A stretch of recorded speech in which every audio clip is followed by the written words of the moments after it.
हरे कृष्णा। श्री भागवतीय स्तुति पाठ ग्रुप के अंतर्गत हम लोग आज राजा बहुलाश्व के द्वारा भगवान श्री कृष्ण की जो स्तुति की गई है उसका हम लोग आज पाठ करेंगे। जब भगवान कृष्ण द्वारका में थे उस समय जब वो उनकी इच्छा हुई कि एक बार विदेह में जाए, विदेह की राजधानी मिथिला में, तो वहाँ पर जो वहाँ के राजा थे, राजा बहुलाश्व, वो उनके बड़े भक्त थे और उनके साथ ही मिथिला में एक गृहस्थ ब्राह्मण भी थे, तो वो भी भक्त थे। तो भगवान की इच्छा हुई कि मैं अब उनसे मिलने के लिए जाता हूँ। तो जब उन्होंने विदेह देश की ओर प्रस्थान किया तो उनके साथ बहुत सारे ऋषि मुनि इत्यादि थे, नारद, अत्रि, वेदव्यास, परशुराम, असित, आरुणि, सुखदेव जी, च्यवन, बृहस्पति इत्यादि। और सभी रास्ते के अंदर सभी जितने भी नर नारी मिले उन सब ने भगवान का बड़ा उनका स्वागत किया। भगवान अनेक अनेक प्रदेशों से गुज़रते हुए और विदेह की नगरी में पहुँचे। तो जब वहाँ पर पहुँचे वहाँ पर तो भगवान को उन्होंने मिथिला नरेश ने, बहुलाश्व ने और जो ब्राह्मण थे श्रुतदेव, उन्होंने जो है बड़ा भावभीनी उनका स्वागत किया, उनके चरणों में गिरकर प्रणाम किया और भगवान ने दोनों की प्रार्थना स्वीकार की और दोनों को प्रसन्न करने के लिए एक ही साथ पृथक पृथक रूप से दोनों के घर में पधारे। लेकिन एक दूसरे को ये बात पता नहीं हुई कि कृष्ण जो है मेरे घर के अतिरिक्त कहीं और भी जा रहे हैं। इस प्रकार से वहाँ पर भगवान ने जब राजा बहुलाश्व जो बड़े मनस्वी थे, तो उन्होंने जब देखा कि भगवान मेरे घर आए हैं तो प्रेम भक्ति से उनका हृदय भराया, नेत्रों में आंसू उमड़ आए। उन्होंने सभी के चरण पखारे, ऋषि मुनियों के, अपने कुटुंब के साथ, और फिर भगवान की पूजा की, माला, वस्त्र, अलंकार इत्यादि से। जब सब लोग भोजन करके तृप्त हो गए तो राजा बहुलाश्व भगवान के श्री चरणों को अपनी गोदी में रखे और बड़े आनंद से धीरे धीरे उनको सहलाते हुए भगवान की स्तुति करते हैं। राजा बहुलाश्व कहते हैं कि आप तो सभी प्राणियों के आत्मा हैं, साक्षी हैं, स्वयं प्रकाश हैं। आपने हमें अपने दर्शन देकर बड़ा कृतार्थ किया है।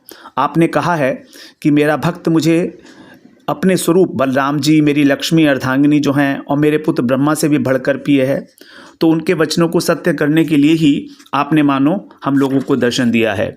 भला ऐसा कौन है जो आपकी इस प्रकार की दयालुता और प्रेम परवशता को जानकर भी आपके चरण कमलों का त्याग कर सके, जिन्होंने सब जगत की समस्त वस्तुओं, शरीर इत्यादि को भी, आसक्ति को भी मन से त्याग कर दिया है।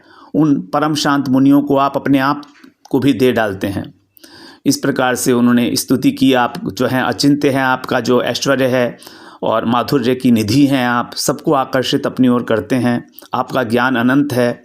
तो मैं आपको इस प्रकार नमस्कार करता हूँ। तो श्रीमद् भागवत पुराण में 10वें स्कंध में 86वें अध्याय के अंदर ये वाली स्तुति है, 6 श्लोकों में, 31वें श्लोक से लेकर और 36वें श्लोक तक केवल।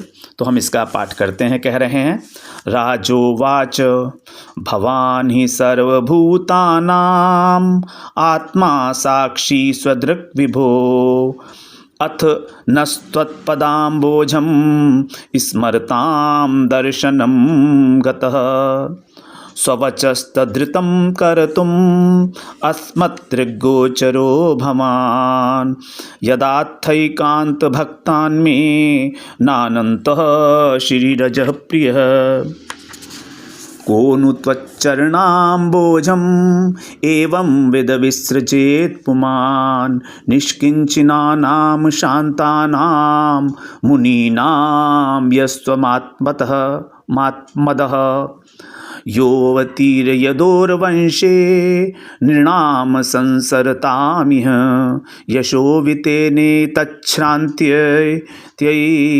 त्रिलोक्यवृजनापहम् नमस्तुभ्यं भगवते कृष्णाय कुण्ठमेधसे नारायणाय ऋषये सुशान्तं तप ईयुषे दिनानि कतिचित् भूमन् गृहान् नो निवसद्विजयी समेतः पादरजसा पुनीदं निमे कुलम् यदक्षरपदभ्रष्टं मात्राहीनं च यद्भवेत् तत्सर्वं क्षम्यतां देव प्रसीद परमेश्वर।